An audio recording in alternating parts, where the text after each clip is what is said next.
ربنا لا تؤاخذنا إن نسينا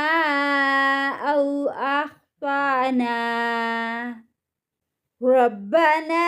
ولا تحمل علينا إصرا كما حملته على الذين من قبلنا ربنا ولا تحملنا ما لا طاقة لنا به